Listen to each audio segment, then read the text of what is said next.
Welcome to the Neural Implant Podcast, where we talk with the people behind the current events and breakthroughs in brain implants in an understandable way, helping bring together various fields involved in neuroprosthetics. Here is your host, Laden Yuracek. Hello, everyone, and welcome to the Neural Implant Podcast.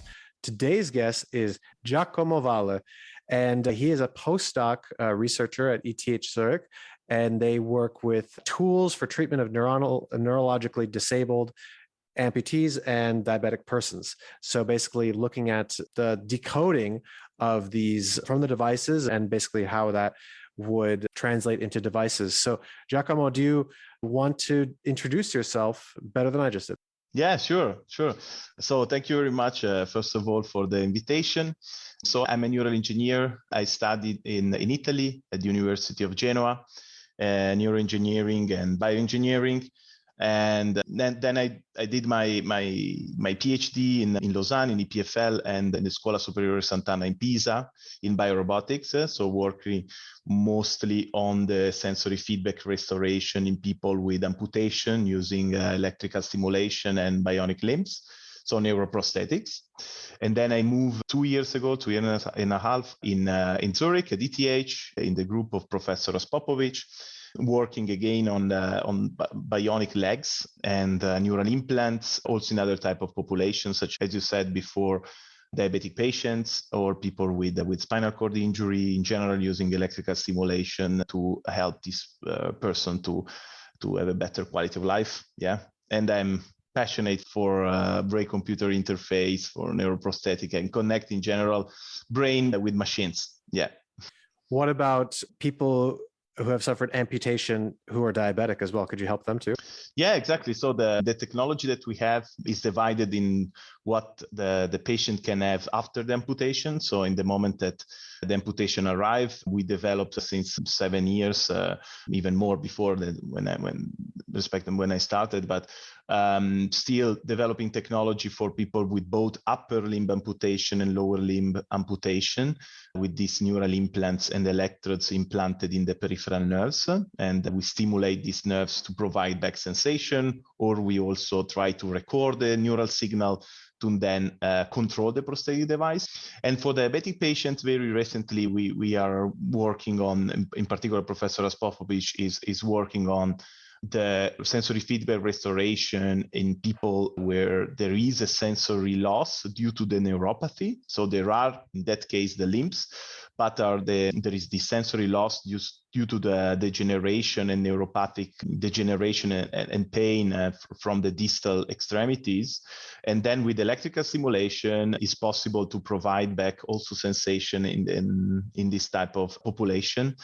And now we are evaluating the benefit in this clinical population. It is very big since it's increasing also in the recent past.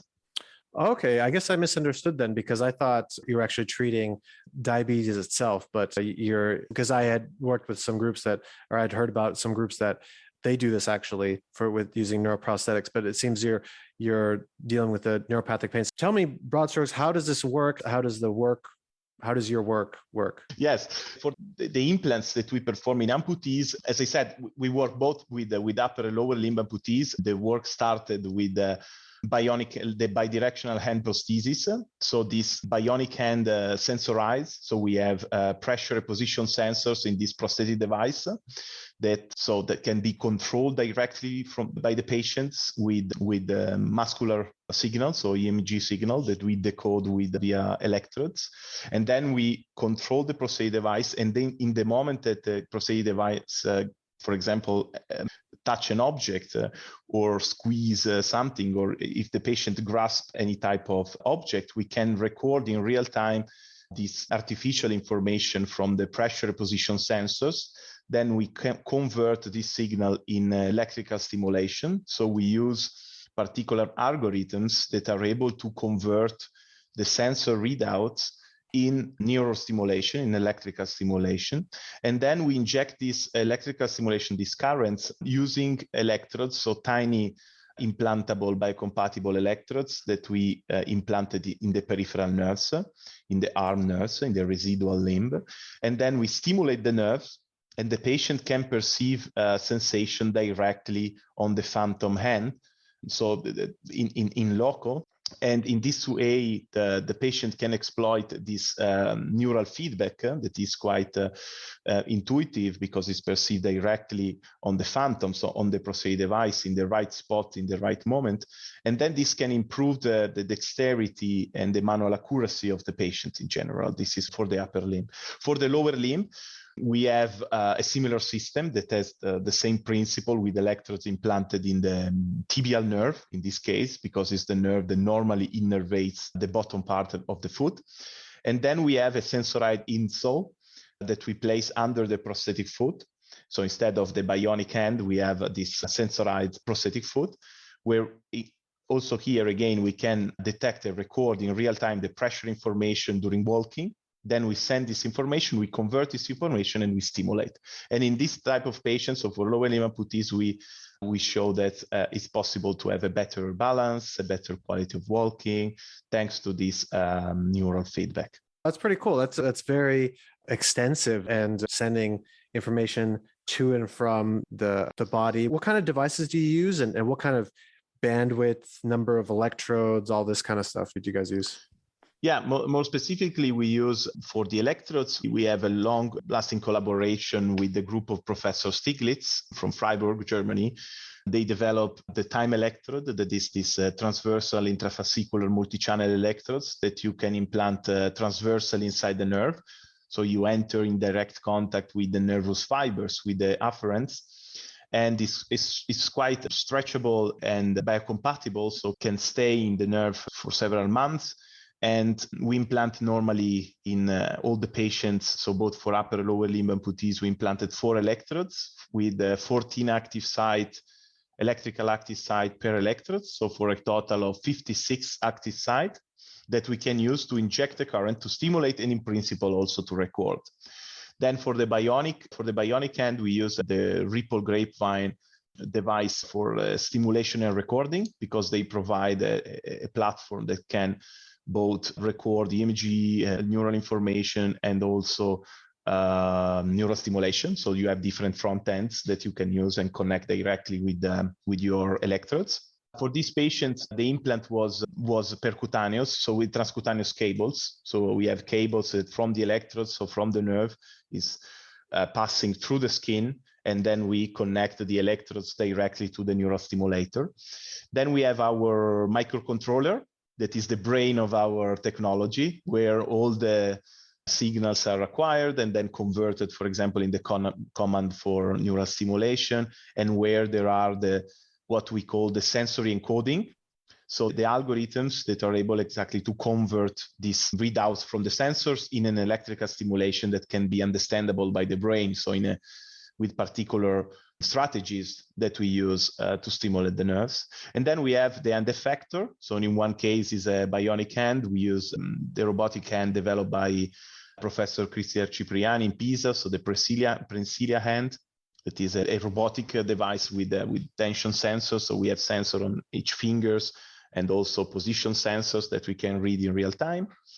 And for the leg, we use a commercially available prosthesis, the Reoni from Mosul, and we equipped this device with sensors. So we develop a sensorized insole with sensors that we place under the prosthetic foot, and we have also the possibility to acquire the movement of the leg thanks to the sensors in the prosthetic device. So this is the main architecture of our bidirectional prosthesis. Cool. Yeah, definitely. Hey guys, just a quick pause to talk about our show sponsor, Ripple Neuro and Neuromed. If you're a scientist looking to get the best quality data possible in your animal and human ePhys experiments, then talk to Ripple. Get a complete solution for your neuroscience research application backed by dedicated support. Be sure to tell them you heard about it on the Neural Implant Podcast. That will really help us out. Thanks. Now back to the show. It sounds like you guys are, like you said, using lots of off-the-shelf components, and you can focus on your specialty. Looking through your papers, you do seem to have a lot about computation and modeling. What role does this play in your work? Yeah, so this is fundamental indeed. As you said, it's really important to mention that this type of challenge is really a multidisciplinary challenge where we collaborate actively with the neurosurgeons, with the people expert in microfabrication, with the neurologists, neuroengineers. So it's really something, exactly, we take all the parts from the experts, and we, for example, we focus the attention on the neural stimulation and to define the best strategy to stimulate the nerve, and then to put together in real time the overall system in general. And then we follow the patient during the months to collect the data, to rehabilitate the patient, and we test the devices.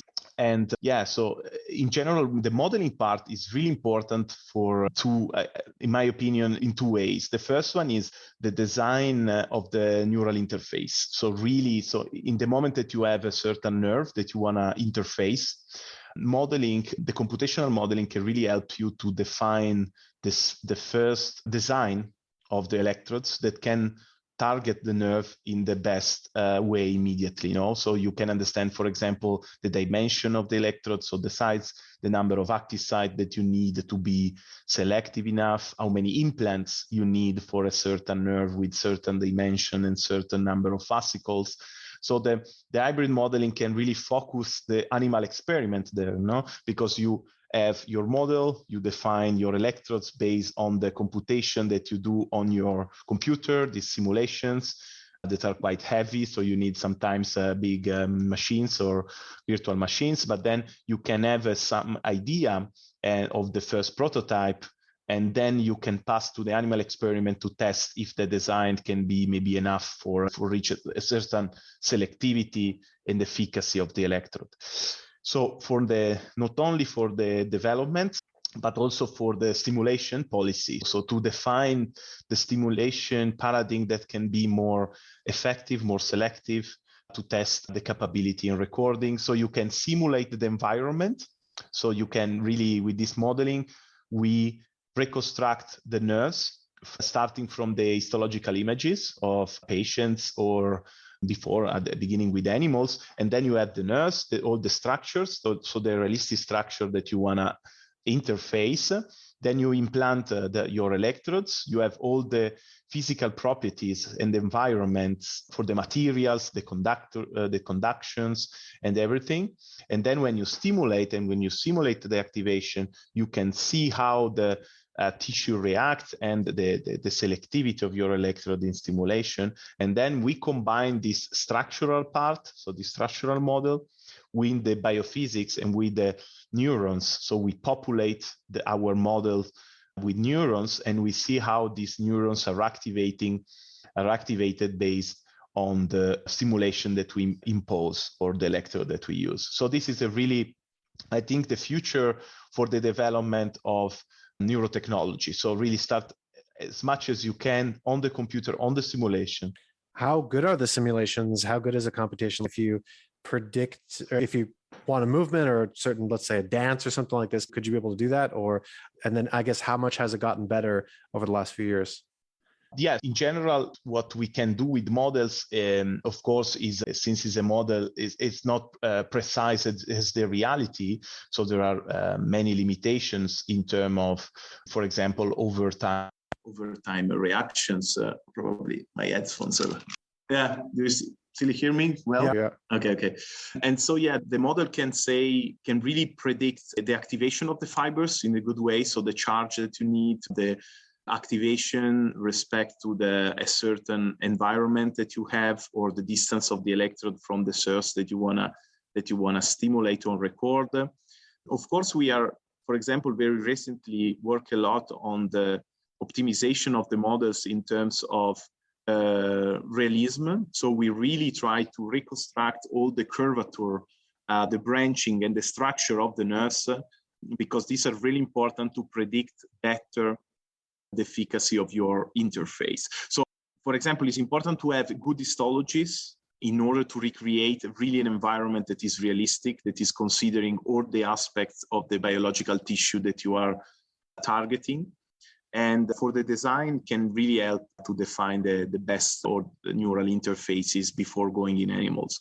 Of course, for the encoding part, so how the nerves react to the stimulation, this is still preliminary, since most of the things related to natural touch or natural coding or reaction are still on ongoing on research. So we can try to predict the best, for example, encoding strategies for the stimulation using the model, but we still need neurophysiologists and that really study and give the data for the model, not to have the data to fit the model. Yeah. So what kind of input or what kind of sacrifice from the patient is required? You're saying that they have to have the input of the model, but do they have to have some kind of surgeries when they do this, or is it a wearable thing, or what's the average patient look like for you? Yeah, so for the modeling, what we have done in the past is to use histologies taken from animals to have the 3D structure of the certain specific nerve that you want to target. For example, let's say the tibial nerve that is quite big and with many fascicles.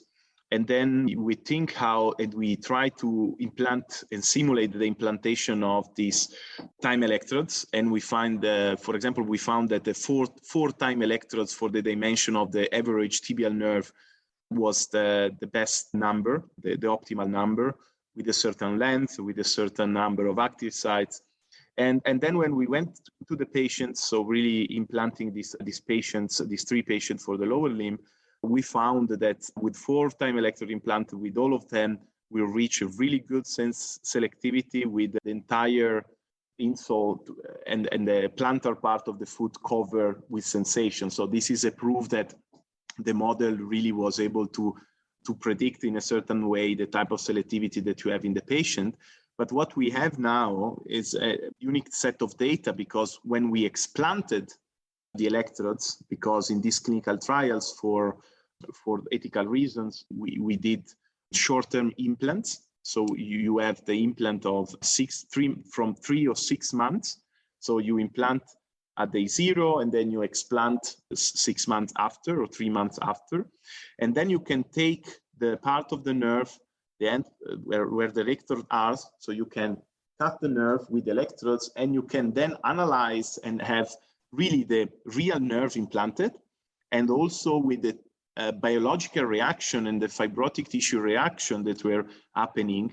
And this also helps us a lot to understand, and you can use this data, compare this data with experiments and with all the data that you collected during the trial, and then you can understand if you can, for example, predict then automatically the changes of the interface, because there are a lot of biological reactions, of course, and nerve tissue at the nerve tissue interface. And this can, so the stability is one of the challenges of neurotechnology in general. No, we have, of course, before we discussed about the way to stimulate, but also the stability to have an implant that can remain stable and functional for months and for years. So chronic, going to the chronic phase, it's really important. So this phase, the model can help you to say, okay, we saw in the experiment changings in the thresholds, in the stimulation values, in the sensations,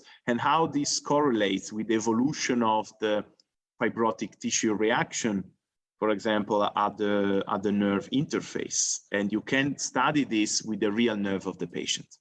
Of course, the patients are the pioneers and really are people incredible in general, also for the society, because they are really the people that are making this technology maybe available in the future to other patients. No, but they don't really can use this technology in real life, because it's still a prototype, it's still on development. No, but they are going under 2 surgeries, and then they invest all this time with us working hard. So they're really part of the development.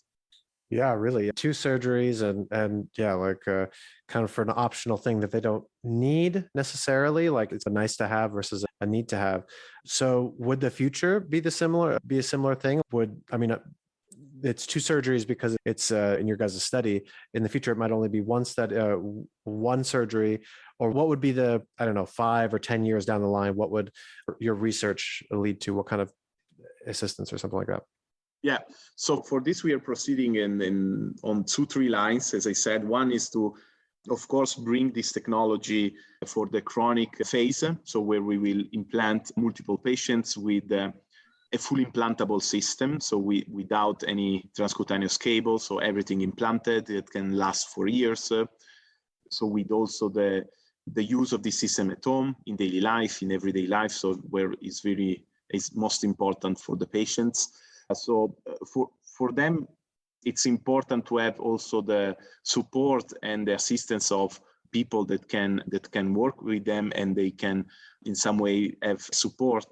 For this reason, it's also fundamental that companies and the industry enter to bring this technology, to the market and to the patients for the next phase. So there are startups now. Also, some of my colleagues are continuing to work to bring this technology really to the market. So chronic phase, and then regulatory path, following the regulatory part, and then the market penetration and certification. The second part is we are working also on non-invasive technologies, because now non-invasive, of course, with respect to before, now also with the new technologies, textile electrodes, and a new way to stimulate, even maybe a non-invasive technology and a neurostimulation device can provide partial benefit to the user. So we are also developing non-invasive interfaces that can, and we are assessing what type of benefits a non-invasive sensory feedback, for example, that some doesn't need a surgery, can arrive faster to the market and can be also maybe accepted better by the patient because we avoid the risk of the surgeries. If this can be really the solution for this type of patients, because of course it's super nice, the idea, and incredibly fascinating that the implants and the implantable neurotechnology. But for the practical point of view, if a non-invasive technology can provide similar benefit, is even better. Even if we can maybe study less at the scientific point of view, but for the patient maybe can be more beneficial. So this is another way that we are studying.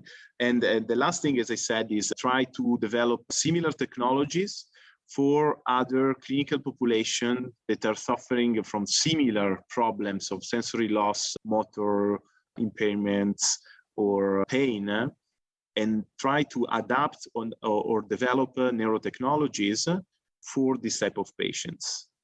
Yeah, that's really cool. I agree. I think the biggest, for non-invasive stuff, it's usually less efficacious, less of a sharp effect, but like you said, the regulatory pathway is much easier and ultimately help more people. Yeah, so this is really cool. I have to comment, you've written a lot of papers. You have an H index of 17, which is crazy for a postdoc. What's your secret? What advice do you have for people wanting to do this? This is pretty crazy. Usually, I've even had professors that had less published papers. So yeah, what's the secret? Thank you very much. It's not only the index in general, but yes, I know that is important. Absolutely.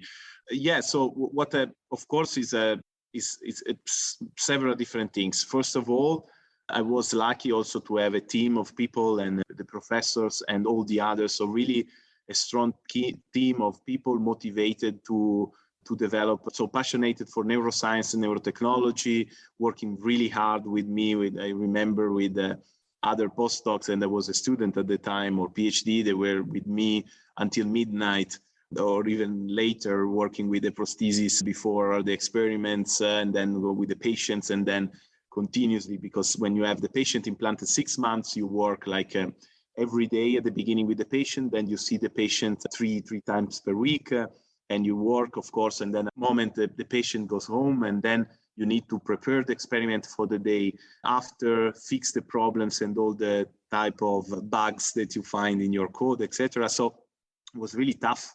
And of course, also was lucky to work in a period where there were already the patient implanted. So because most of the people can maybe work in all the phase before, because it's really long, the process to develop this technology and to arrive to implant humans and to have the clinical trials. So there are a lot of students and postdocs and PhDs that work in the development phase. So really testing with animals, testing in the lab. So really a huge effort of several institutions and also people are involved.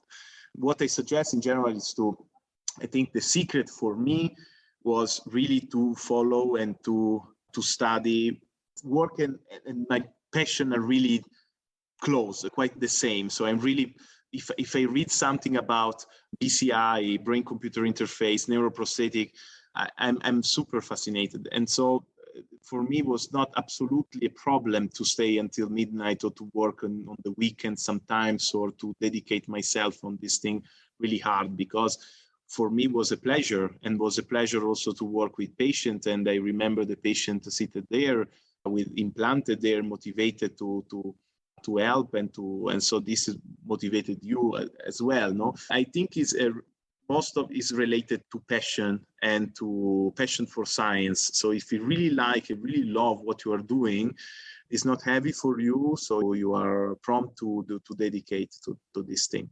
Yeah, for sure. I think I like to say that you don't count the hours of your work. Like, it's just, you can be like, oh, wow, that was 10 hours or something like that, or 5 hours. Yeah, that's pretty cool. You've worked with patients and computational. So you have an animals, and so you have these three perspectives of research. Which is the easiest, which is the hardest? What are the advantages and disadvantages of all of those?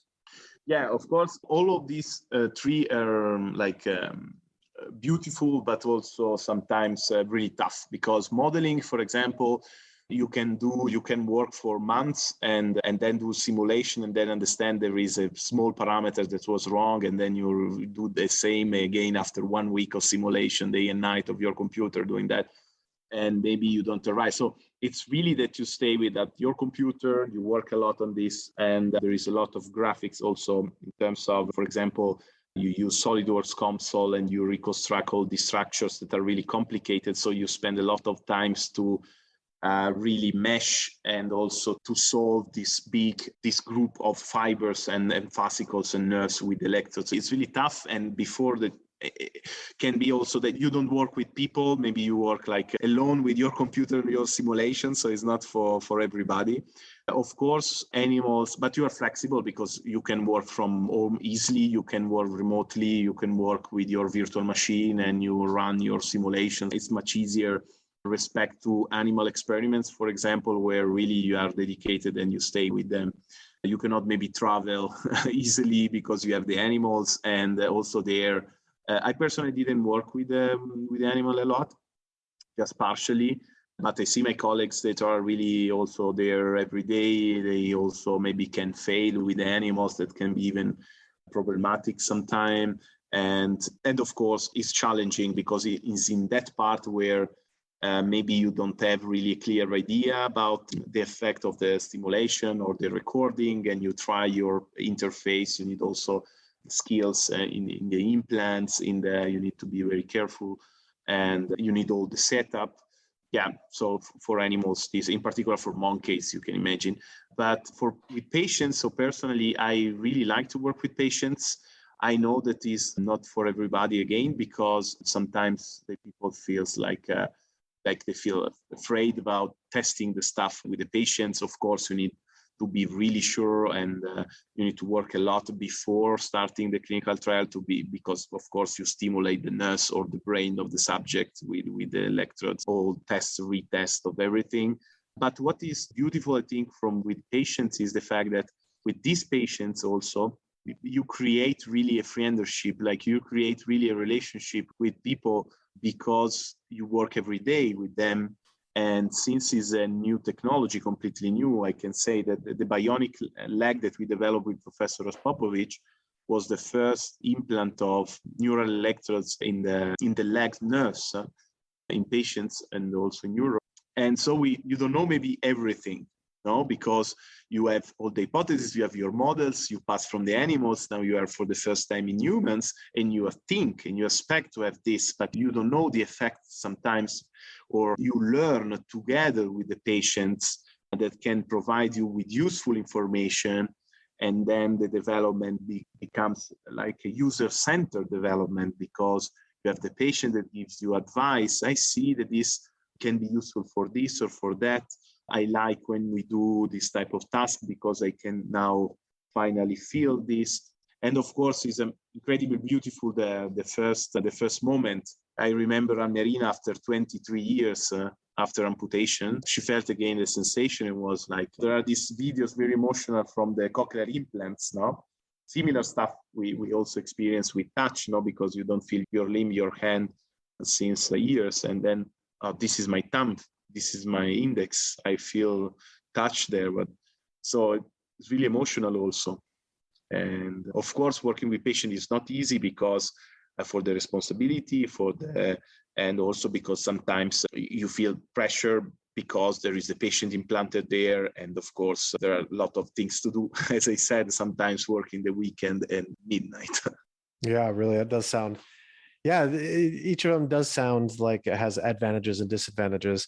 That's pretty exciting stuff. And yeah, what do you think will be some future breakthroughs in this work? And what does the future look like 5-10 years down the line? Yeah.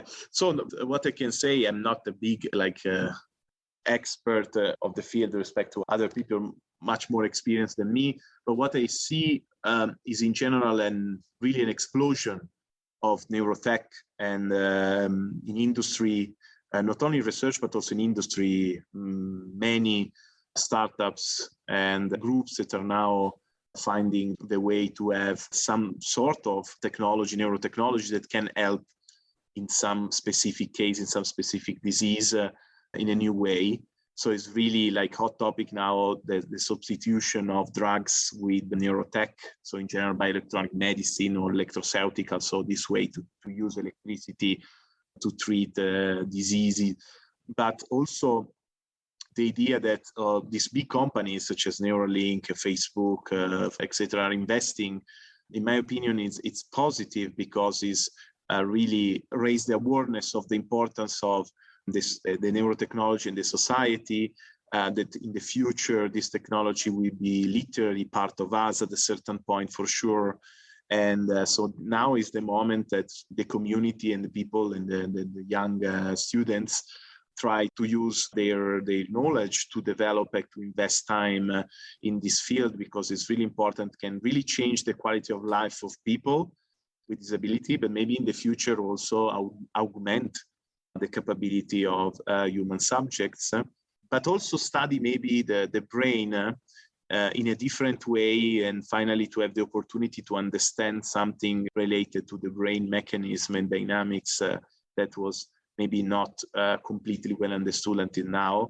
But with the growing of this neurotechnology, I see every time better neural interface with more channels, new encoding, new decoding algorithms and technology, and now big money that are entering in this field with these big companies. And for sure, this will bring somewhere. It is important to also raise the awareness of the society to discuss with people of different fields, because of course, interface the human brain with technology is something that is raise a lot of questions about ethics, about personal identity, philosophical question also. So neuroethics is another big field of this topic. So I think is really the future. And then it's incredibly cool also. So why not? Why not to study this?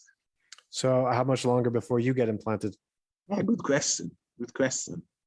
Normally, the technologies we develop are for people with different diseases. So I hope no. But for the augmentation, I see that there are groups that now are working on it.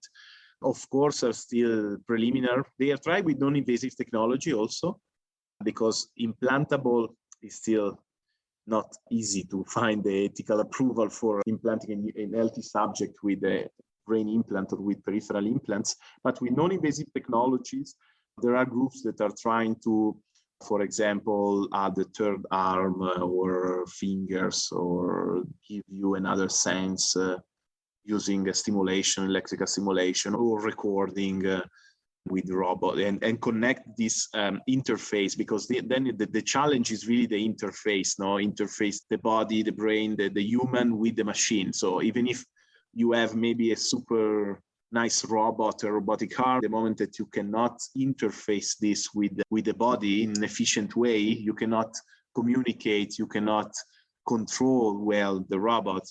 This connection, this link man-machine is not completed, no? So it's really at the interface, the challenge, in my opinion. Yeah, for sure. And then, as you were saying, the longevity of that is very big, and making sure that everything, and I guess the upgradability too. If you don't want to have iPhone 1 when everybody is on iPhone 10, having to upgrade would be, I mean, you have to get explanted or something like that. I guess final question, if you had unlimited funding, what would you spend it on, or what would you do? Unlimited funding. This is a great question. So I really like now I'm changing a bit the focus recently on the brain implants. So I'm moving from the periphery. So I worked for 7 years in these implants in the leg, in the arms. But now I really want to interface or study how to interface the brain with people, for example, with spinal cord injury. I can say you can know probably the work of the group in Pittsburgh or in Chicago, that they are trying to also provide sensory feedback in people with paralysis, stimulating the somatosensory cortex, etc. And I think it's really nice to improve this type of technology with brain implants, but bidirectionally. So not only for the recording, but also for the sensory feedback, and use some of the knowledge that we acquired on the peripheral nerves and on the effect of the peripheral nerves, because there were more implanted subjects and is a little bit more time that the patients are implanted with these technologies in different university. But still maybe the brain bidirectional communication is still preliminary.